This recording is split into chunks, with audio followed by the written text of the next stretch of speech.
Ya, pandemi yang 2020 itu dalam setahun hanya ada satu job. Satu job Ya, setahun. ya, Dusun Warawari Genting.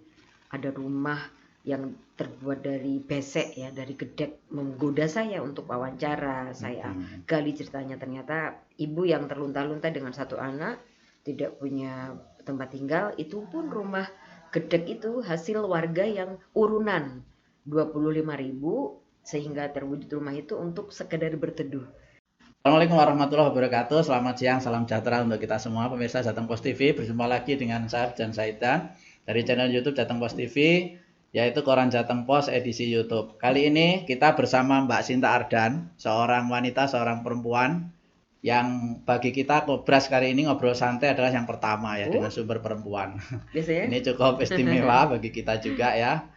Pemirsa, bahwa kenapa kita menghadirkan Mbak Sinta ke studio ini di Semarang ini, karena dibalik semuanya Mbak Sinta ini sebenarnya seorang wanita yang selama ini dikenal sebagai jurnalis perempuan ya. Betul. Seorang jurnalis perempuan yang berafiliasi di beberapa media bahkan banyak ya. Tetapi dibalik semua itu Mbak Sinta ini punya semacam multi talenta ya.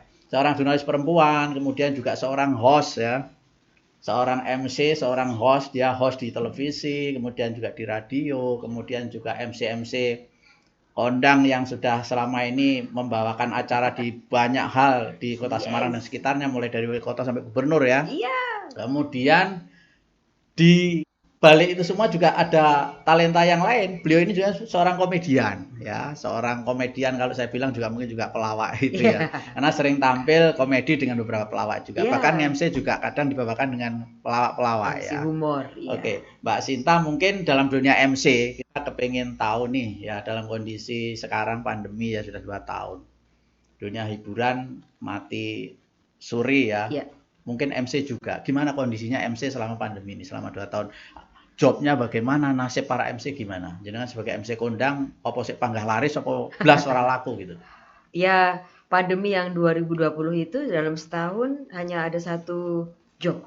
Satu job Ya. setahun? Ya, itu ya dari bulan Maret ya. Kan kita kena pandemi di Maret kan. Maret 2020 ya, sampai itu terakhir dapat di bulan Maret sama dapat lagi di bulan Oktober. Udah itu. Itu dapat itu masih dalam kondisi protokol ketat dan segala macam atau belum itu? Kalau Maret itu malah akhir dari sebelum masuk pandemi. Oh, jadi akhir-akhir Iya. masih boleh ada event. Itu terakhir di Maret. Nah, setelah dari Maret sudah ada PPKM, PSBB waktu itu sampai akhir tahun cuman ada satu tuh di bulan Oktober. Itu juga masih prokes ya, harus yang berjarak hanya beberapa orang. Jadi bisa dikatakan dunia MC mati suri beneran ya selama pandemi ya. Nggak ada tanggapan sama sekali ya. Mati suri, mati gaya, mati saldo juga. Mati saldo juga ya. Sandang pangannya melu maket ya. Oke, jadi sebenarnya banyak juga yang mengalami hal seperti itu. Dunia seniman juga sama. Iya, seniman kan? juga, penyanyi juga sama, musisi juga sama ya. Sampai ada beberapa yang sampai harus sakit gitu kan. Teman-teman musisi karena memang hidupnya dari hiburan yang mengumpulkan massa, tapi dilarang, nggak ada itu kan, jadi ya udah nggak ada berhenti ya, sumber penghidupannya juga berhenti ya. Itu sebagai MC biasanya kalau nggak pandemi seminggu sampai berapa kali tuh? Tiap hari atau sehari sampai 2-3 kali gitu MC? Ya dalam sebulan tuh bisa 10, bisa 15. Satu bulan. Oh, 1 bulan. Ya. Selama ini ya. Ya. Dan gede-gede ya eventnya ya. Ya, alhamdulillah. Jadi itu sangat luar biasa lah buat hidup itu MC, kalau ditekuni dan terus ditingkatkan kualitas dan terus belajar ya bagus juga kok. Berapa kalau ngundang Mbak Sinta itu nge-MC itu ya? Harus disebut di sini. Iyalah, harus disebut lah. Harus Kuat disebut. ora? Kuat Kalau bayar ora gitu kalau MC gitu. Ya rentangnya antara ada yang paling itu yang mencapai 3 juta bisa. 1,5. Paling rendahnya adalah ya di 750. Oke lah. Paling murah ya. Ya. 50 ya, tapi tergantung size dari sebuah acara itu, kemudian juga mau ngasih seperti apa ya fasilitas-fasilitas yang ada gitu ya. Betul, kalau mau luar Jawa ya pastinya bisa di atas 5 gitu. Ya, karena kan ada transportasi dan segala macam iya, ya. Betul Mas. Oke, jadi ternyata memang larang ya tanggapannya ya. Larang ya. Larang ya. Karena Jadi mikir ya, MC iya, itu mikir. Jadi betul. kalau nyanyi boleh satu lagu dipakai terus, kalau MC bahannya harus ganti-ganti ya. Ganti tempat ganti lagi Ganti gitu ya. lagi, ya. Dan MC kan tidak sekedar ngomong tapi gimana sih audiens bisa happy ya, bisa Iya, terhibur juga. bener Mas. Karena itu penjenengan seringkali kalau saya lihat itu MC-nya agak ngelawak-ngelawak juga ya. Nah, itu sebagai biar kita harus punya ciri khas gitu ya. Karakter ya. Kalau saya kan cantik ya lumayan ya. Jadinya kalau cantiknya masih kurang mending lucu aja deh ya. Karena banyak MC cantik udah banyak, MC bisa nyanyi banyak. Nah, saya pengen cari sesuatu yang berbeda biar tetap dapat tempat yang khusus. Nah, akhirnya menjadi MC komedi. MC gitu. komedi. Itu kok bisa tuh MC komedi? Gimana itu dulu belajarnya gimana kok sampai bisa komedi itu? Nah, ternyata ya ada bakat sih ya, bakat secara nyablak, bakat secara cermang-cermong gitu, dan terarah lagi dengan memang kebetulan ngumpulnya sama pelawak. Jadi saya sangat terima kasih sama senior-senior pelawak di Semarang seperti Jamal Boy, seperti Sarju, Teguh Hoki, terus Mbah Bejo, ada Mbah Budi. Dulu Tukul juga sebelum hijrah ke Jakarta ya, mungkin ya. Belum menangi ya? Belum menangi. Ya. Jadi dari radio saya sering diajak Mas Jamal itu ngumpul-ngumpul dengan pelawak. Jamal Boy ya. Terus ternyata malah ya kesetrum gitu ya, kesetrum untuk lebih punya ekspresi lucu yang lebih terasah di situ. Oke Mbak Sinta, ini kan kisah MC di masa pandemi ya, melas ya. Ya setahun cuma satu ya. Lalu terus untuk mengganti pendapatan tuh dari mana itu kalau nggak ada job itu? Nah, untungnya saya masih punya ya kembali ke desa lah, di rumah hidup dengan orang tua lah, akhirnya terus menggunakan uang tabungan lah untuk hidup gitu. Mantap makan tabungan ya? Iya, makan tabungan. Hidup mantap makan tabungan. Kalau ada isinya kan gitu. Akhirnya sampai ini ya sudah ya masih ada dari orang tua lah ya. Oke ya. Artinya saya juga punya kebun duren ya, jadinya. Punya kebun duren? Iya dong. Di mana? Di Ambarawa. Berapa luas, berapa petak, ya, berapa pohon? Ada sekitar 200 pohon lah. Saya ada di situ. Pohon. Ya. Sehingga itu sebagai gantinya waktu itu kena pandemi, ngurus duren, ternyata ya alhamdulillah untung ada duren, kalau nggak ada ya itu ya masih ada pendapatan jualan duren ya. Iya, bener. Berarti sebetulnya MC petani duren itu.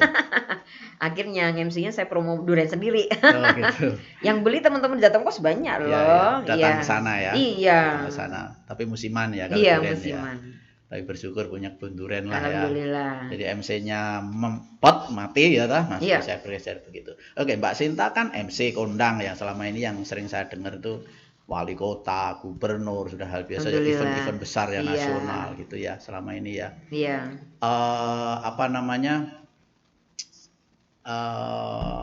Selama jadi MC itu ada pengalaman apa yang mungkin tidak bisa dilupakan, yang haru, yang sedih, yang apa? Ya, selama jadi MC pasti yang tidak bisa dilupakan adalah bisa menghibur ribuan orang ya. Jadi spesifikasi MC itu kan ada beberapa ya, ada MC wedding, MC produk. Nah, saya kebetulan dapat juga MC outdoor dengan masa di atas 20.000 di lapangan biasanya ya. Jalan sehat atau sepeda sehat gitu. Nah, ya pasti pengalaman memuaskannya itu adalah ketika bisa menghibur dan bisa ya menguasai audiens sebanyak itu untuk tetap fokus kepada MC-nya dan mengapresiasi apapun yang MC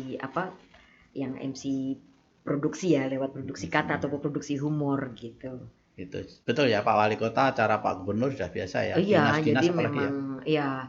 Jadi MC humor iya, terus kebetulan juga moderator dan host. Oh iya, moderator seminar juga ya. Host di televisi juga ya. Nah, seperti pernah itu. Di beberapa stasiun televisi kalau nggak salah ya, pindah-pindah juga ya. Iya, stasiun TV ini sampai pindah-pindah TV saya terus. Ya, bawa acara ya. Penyiar radio juga ya. Iya, dulunya penyiar radio. Radio juga ya. Gila. Ya karena wartawan perempuan yang bisa announcing skill sama harus punya kemampuan jurnalistik itu loh kalau yang dibutuhkan untuk moderator Bahkan kalau nggak salah talkshow punya talkshow. apa namanya kayak lembaga khusus MC ya. Ya, ada juga sama komunitas komedian, komunitas MC anak muda saya latih. Komunitas MC anak muda. Gratis, iya Di dong. mana? Di Semarang sini. Ya di Semarang. Gratis. Ya waktu dulu lah sebelum pandemi itu sebelum ya. pandemi masih belum apa ya di awal-awal ya karir begitu ya lah sebenarnya ya. Oke Mbak Sinta, itu tadi MC, host ya, kemudian Anda jurnalis perempuan ya, aktivis jurnalis perempuan, tidak sekedar jurnalis perempuan tapi aktivisnya ya. Iya. Pengurus juga ya. Ya pengurus juga betul. Mbak Rita ini ketuanya nih yang di Jateng Pos ini. Iya. Oke, itu jurnalis perempuan itu isinya siapa aja itu? Isinya para jurnalis dari beberapa media ya, ada cetak, ada elektronik itu di online ya. Semarang dan ya kita merangkulnya di Semarang ya, tapi kan beberapa medianya luas ya, ada yang lokal, ada yang nasional. Oke, lokal dan nasional juga. Apa kegiatannya jurnalis perempuan itu? Ya kegiatannya kita yang terbaru kita bersama ya digandeng sama perusahaan kosmetik besar di Indonesia PT Mandem untuk memberikan Kartini Award kepada perempuan-perempuan yang inspiratif tapi marginal. Jadi Kartini Award biasanya kan untuk ibu pejabat yang besar-besar. Nah, ini sekarang kita puter, kita beri penghargaan untuk seperti tukang ojek yang penulis novel, atau ibu di sebuah lereng gunung di Klaten yang dia menjadi penggiat ibu-ibu petani di desanya. Nah, itu Pak Agus dari PT Mandem itu yang punya inisiatif dan bergandengan dengan kami. Jurnalis perempuan ya. Ya, jadi pemberdayaan perempuan, pelindungan anak seperti itulah. Oh, pemberdayaan perempuan, pelindungan anak juga ya. Iya, pemberdayaan anak juga. Namanya JUPE, jurnalis perempuan ya. Iya, benar. Oke, Mbak Sinta. Banyak apa ya, urusan sampean ternyata banyak, tidak hanya MC ya. Iya. Ternyata macam-macam gitu ya. Oke, Mbak Sinta, yang kami dengar juga Anda itu di luar itu semua terutama masa pandemi kalau tidak salah ya. Benar. Anda banyak melakukan kegiatan sosial, terutama menolong orang-orang yang tidak punya ya di desa-desa itu. Ya. Gimana ceritanya tuh sampai akhirnya dari dunia MC di kota kemudian menolong orang-orang susah di desa, itu awal ceritanya gimana itu, awal mulanya itu? Apa karena dunia MC sepi terus pulang desa atau terus kemudian gimana itu? Ya itu pasti, dunia MC sepi, sangat sepi, tidak ada job sama sekali, sehingga tidak ada yang bisa saya kerjakan di kota. Akhirnya saya lebih baik pulang ke desa, terus sekaligus juga jarang Desanya di mana? sama orang tua kan, di Bedono. Masuk lagi desanya saya Puji, itu saya tuh di Desa Jambu ya, Jambu, Kecamatan Jambu ya. Kecamatan Jambu lah. Itu desa Saya Puji itu, dekatnya Saya Puji itu. Dari jalur Saya Puji itu masuk di desa Rejosari Bulusari lah di situ. Nah, Kabupaten Semarang ya. Ya, Kabupaten Semarang. Ya akhirnya kan kembali ke desa karena nggak ada pekerjaan di kota. Tetapi karena selama ini sudah saya bangun koneksi jaringan dengan banyak orang ya, dari jalur saya di media, di jurnalis atau di entertain sebagai MC, sehingga ketika di desa insting jurnalis kan selalu muncul ya ketika melihat ada yang kurang, ada yang timpang. Beberapa bulan di desa selama pandemi itu warga desa tempat tinggal saya itu belum mendapatkan beras misalnya begitu. Tapi saya lihat di kota sudah pada dapat gitu. Iya, banyak yang dapat sembako ya. Iya, sembako maksudnya. Nah, terus dari situ berpikir untuk seandainya punya jaringan yang bagi-bagi sembako, sangat senang nih. Ternyata gayung bersambut, ada teman ini dari, boleh nyebut nama ya, Mas Wildan Adi Nugraha dari Telkomsel.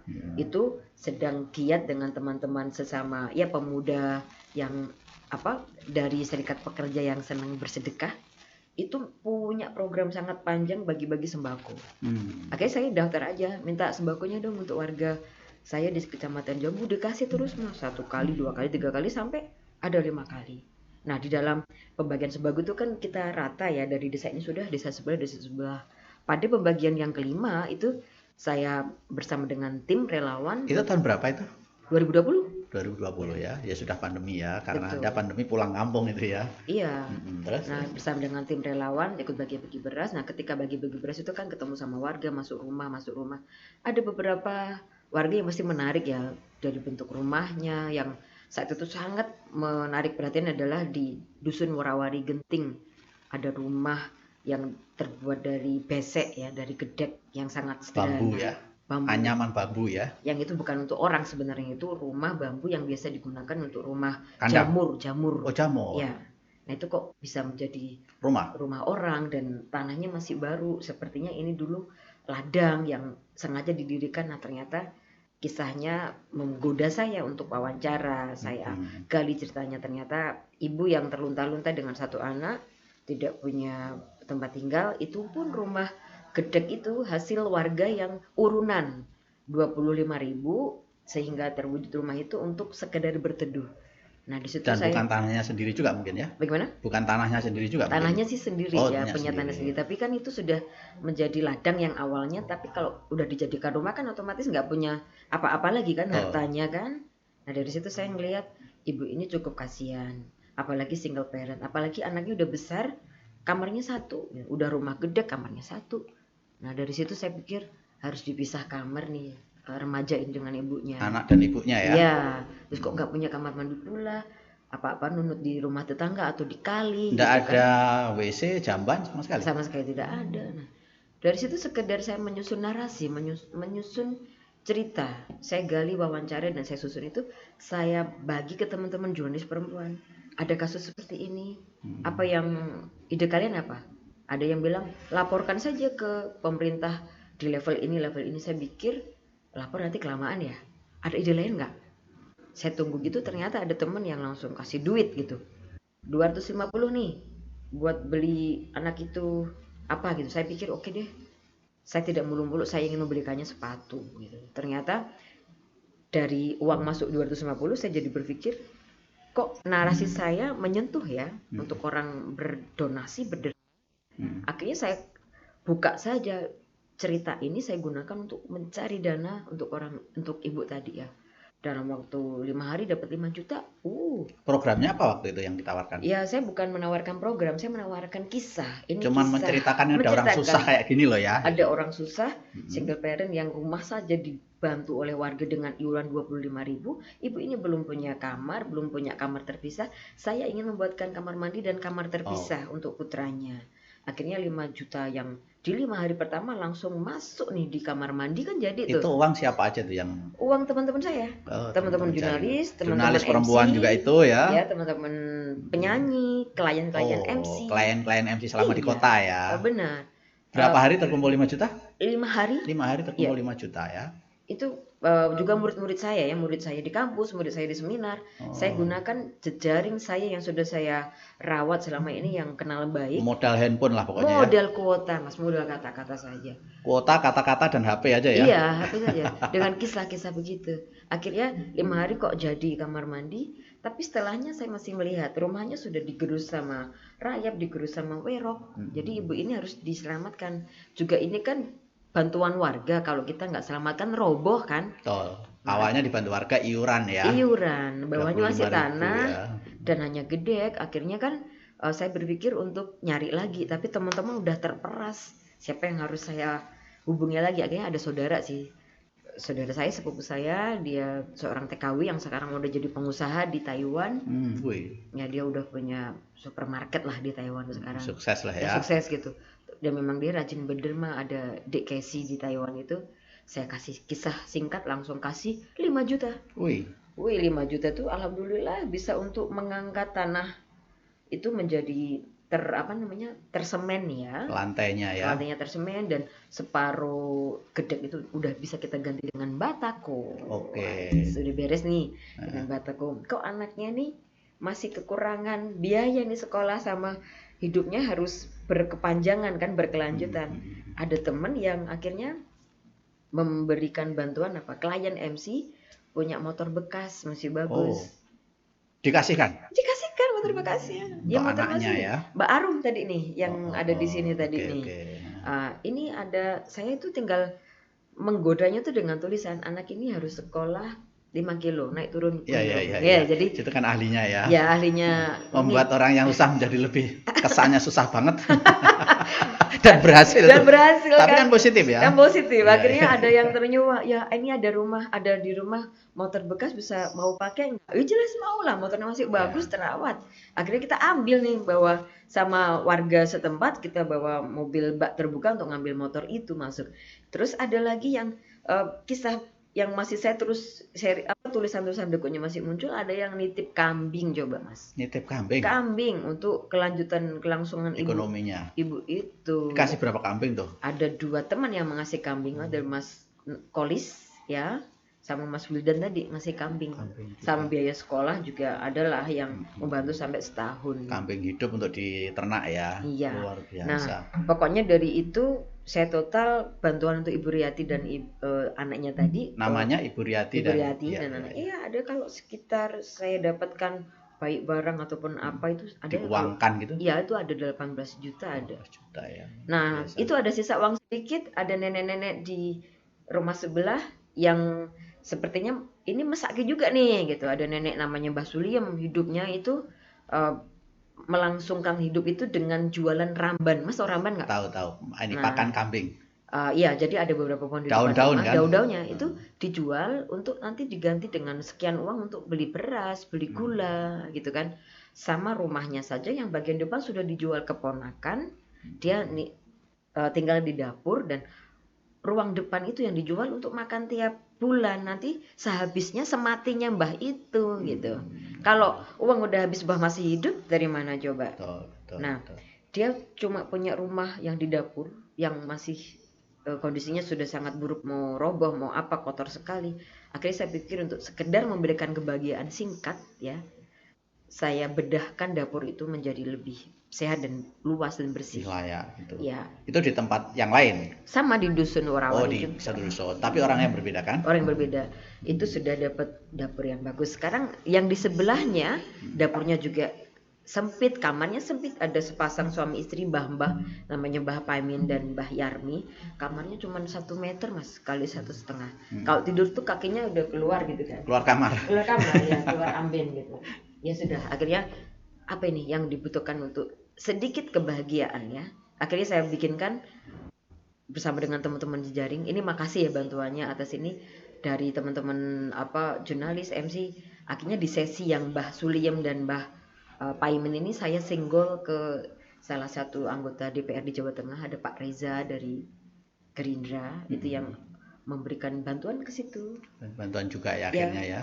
Bantuan juga akhirnya bisa terwujud, ada bedah dapur. Sama teman-teman juga ya, wartawan masih banyak yang ngasih juga, ada dokter-dokter Karyadi juga banyak dokter yang juga? Ada ya.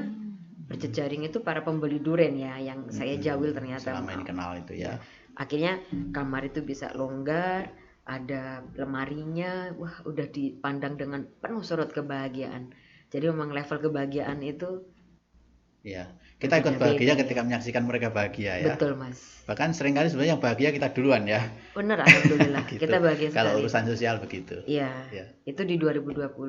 2021 Mas Wildan nitip lagi beras. Ketika saya jalan-jalan membagikan beras, ada ibu mbah-mbah umur 82 tahun yang lumpuh, kakinya patah, terus kamarnya masih tanah, nggak punya kamar mandi. Nggak punya kamar mandi lagi ya. Itu masih di Kecamatan Jambu tapi desanya Gondorio. Desa yang berbeda ya? Ya, desa yang jauh. Kalau mandi cukup di depan pintu kamar, diguyur di situ. Akhirnya ini kan jadi kayak lantainya tanah ya, basah semua kan, becek kan. Iya. Gitu. Saya tulis juga kisahnya, nenek lumpuh 83 tahun tidak punya kamar mandi, dengan anak-anak juga hidupnya juga levelnya ada yang pembantu, ada yang buruh petani gitu. Nah, terus akhirnya saya bikin narasi itu langsung ke adik saya di Taiwan langsung kasih 5 juta jadi. Kasih lagi yang kedua ya. Tapi 5 juta seperti biasa, nafsu saya kan kalau bantu orang, kalau mau lebih, kalau bisa lebih kenapa tidak gitu kan. Dari adik saya ngasih 5 juta, saya narik lagi ke teman-teman, ada ya teman Jupe tadi, ada Pak Agus dari Mandem juga menambahkan untuk setelah kamar mandi ada, dapurnya juga saya bedah, kami bedah juga. Karena dapurnya belum direnovasi dari tahun 83 gitu. Oh, tanahnya keras. Ada tanah di situ yang membuat Mbah tadi trauma karena pernah jatuh dan patah di situ. Oke lah, saya menutup luka lama Mbah itu dengan membuat dapur itu menjadi sedikit ada versi baru ya. Saya dari tanah kita bikin yang semen lebih sehat lah. Oke. Sebetulnya sampai berapa rumah yang akhirnya istilahnya dibedah ya. Ya, dibedah. Dari kondisi tidak layak menjadi layak. Ada berapa rumah? Tahun 2020 sampai 2021? 2020 3 rumah, ya yang rumah full punyanya Bu Riyati itu yang dapur dan kamar. Dapur dan kamar itu ada Mbah Suliem dan pasangan Mbah Paimin dan Mbah Yarmi itu di 2020 ya. Dusun Warawari, Desa Genting, Oke. Kecamatan Jambu. Nah di 2021 ada Mbah Pasiem di Desa Gondorio. Sama ada Mbah Yem juga, tapi saya lupa Mbah Yem itu nenek renta tinggal sendirian di rumah punyanya kantor desa Jambu. Itu kita membantunya berupa kasur sih, karena dia tinggalnya kan di rumahnya punyanya desa ya. Ya kita beri kasur, kita beri baju, kita jajake. Itu juga modal apa ya? Modal narasi aja. Nenek ini hidup renta dengan cucunya. Cucunya umurnya 13 tahun, kehilangan masa bermain karena harus ngerawat buyutnya. Tiap pagi ngambilin kotorannya. Dan anak ini tidak punya banyak baju ganti. Cuman gitu aja langsung ada yang kirim duit kok Mas. Titip dong buat beliin baju anak itu. Itu ya. Terus saya foto nih waktu malam takbir, nenek itu tuh menata toples makanan itu cuma 2 makanan Mas. Tahu ini enggak ya ceriping telo sama krecek gitu. Cuma dibikin variasi 4 toples itu, ini ceriping, ini krecek, ini ceriping, ini krecek. Jadi orang miskin itu kreatif juga ternyata ya. Nah dari kreativitas yang dikemas keluarga Mbah Yem tadi, akhirnya saya tulis juga. Ada yang tiba-tiba nitip buat beliin mbahnya jajan. Sekedar menuliskan singkat di story singkat di WhatsApp, ternyata teman-teman itu banyak yang tergugah. Saya sangat terima kasih ya ke teman-teman yang mudah itu. Jadi total berapa pihak atau keluarga yang terbantu dengan aksi bedah rumah itu sebetulnya? Kalau bedah rumah ya itu tadi di 2023 keluarga, di 2021 ada satu keluarga lah. Berarti 4 keluarga ya. 4 keluarga, tapi yang ringan-ringan seperti tadi ya banyak, yang beras, yang orang sakit juga. Gerakan ini ternyata oke juga. Saya bantu ke orang yang sakit, misalnya sakit sangat parah, paru-paru tinggal separuh. Ini orangnya kalau nggak diselamatkan, kita nggak usah berpikir nanti bisa hidup atau tidak, yang penting selamatkan saat ini. Ternyata jaringan yang membantu bedah rumah gabung di membantu orang sakit yang kritis, mau sangat kritis juga bisa ya. Ada dari Jupe, ada Pak Agus Mandem. Tapi semua itu terwujudkan tentu tidak dari total Anda seorang perempuan kan. Anda teman-teman juga mungkin hanya aktivis-aktivis ya. Yang ngerjain fisik rumah itu, kalau bedah rumah kan mungkin melibatkan pihak lain. Oh, kalau yang bedah rumah jelas itu kami melibatkan tokoh desa setempat untuk melibatkan tukang-tukang yang ada di sana. Free atau dibayar tuh? Saya bayar tetap. Kami tetap bayar. Kalau nggak salah ada TNI Polri juga dilibatkan. Nah, kalau yang di Gondorio, akhirnya terima kasih ya kepada Koramil Jambu yang membantu total tenaganya, karena itu juga kami kolaborasi kalau itu. Jadi karena yang menemukan orang susah itu dari ibu-ibu Persit, lapor ke saya, terus saya tulis ceritanya, ternyata teman-teman laku, teman-teman tergerak. Nah, akhirnya walaupun ada tukang utama, tetapi lebih dipercepat dengan gerakan dari Koramil Jambu. Jadi untuk itu rumahnya 9 kali 10 apa ya, dapurnya tuh dapur wong desa zaman dulu kan gede Mas. Nah ternyata dikerjakan oleh bapak-bapak tentara itu 5 hari selesai. Jadi sebetulnya itu dari kisah Mbak Sinta ini sekilas saya menangkap kemampuan berliterasi tulis ya, atau menulis. Bener Mas. Itu sebetulnya kalau dibuat menulis sesuatu yang bermanfaat juga akan membawa dampak yang bagus ya. Iya. Mengajak orang untuk beramal gitu loh ya. Betul. Jadi dari tulisan yang bagus terus lalu orang tergerak untuk beramal gitu ya. Yang awalnya mungkin tidak tergerak sama sekali. Iya. Itu sebetulnya kan kemampuan yang cukup mulia sebetulnya. Alhamdulillah. Cukup mulia yang Mbak Sinta mungkin sebagai jurnalis selama ini mencoba mewujudkannya ya. Tidak sekedar menulis fakta di media, tetapi memilih persoalan-persoalan di sekitar kita, masalah sosial yang harus kita angkat, lalu dampaknya orang lain ikut berbuat baik. Bahkan dari tulisan berlanjut ke bedah rumah, itu luar biasa. Bedah rumah, terus yang bagi sembako ini panjang Mas. Jadi kalau di total dari sembako teman-teman, dari Mas Widan, terus saya merasa kurang, ada lagi Bapak Wali Kota dari Salatiga, itu wakil wali kota, kok punya beras juga. Saya ajukan permintaan. Saya minta Pak beras Pak untuk dibagi ke warga, saya kasih juga. Kasih juga ya. Jadi banyak ya. Kalau saya dihitung secara uang nih dari beras, dari bedah rumah, itu dalam waktu 1,5 tahun ini ada kalau 100-an juta. Tak ada ya. Itu hanya modal pertemanan dan modal kota. WhatsApp. Ya, modal WhatsApp. Modal menulis ya, iya, kata-kata ya. Iya. Oke, luar biasa. Mbak Sinta, itu kan perbuatan yang sangat mulia ya. Itu sekarang berhenti atau masih terus berlanjut? Nah, melakukan perbuatan itu kepada orang-orang lain yang membutuhkan? Kalau untuk yang bersifat gerakan besar harus menggandeng teman-teman berdonasi besar, saya itu kan spontan ya, ketemu nenek ini kisahnya saya tulis, saya tawarkan. Jadi tidak terangkai. Semuanya itu spontanitas ya. Mas. Jadi kalau untuk sekarang apa yang akan terjadi tidak ada fokus ke situ ya. Tapi kalau ada yang bisa dan tepat waktunya untuk diangkat nasibnya ya udah gitu. Oke.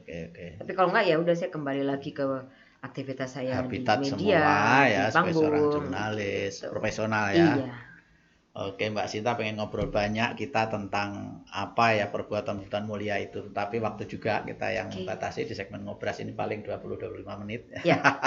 Yang penting intinya sudah tersampaikan semua bahwa apa yang perlu kita catat dari apa yang dilakukan Mbak Sinta ini bahwa sebetulnya modal menulis itu kalau kita bisa memanfaatkan dengan baik, hasilnya juga baik, mengajak orang untuk berbuat baik ya. Bahkan untuk menolong orang-orang yang susah ya. Itu fakta yang Mbak Sinta lakukan ya. Ini buat para jurnalis yang lain juga ya. Mestinya harus berpikir seperti itu, jangan sekedar memuat fakta ya. Betul. Fakta tidak bagus, dampaknya tidak bagus, itu fakta, tetapi dampaknya tidak bagus bisa. Kan gitu. Jurnalis itu kan mestinya harusnya semakin ke sini semakin juga berpikir apa dampaknya dari buat masyarakat dari tulisan itu.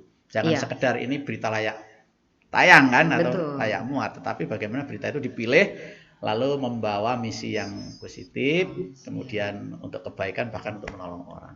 Sama ini kan jurnalis, MC, entertain itu kan punya banyak teman ya, punya banyak jaringan.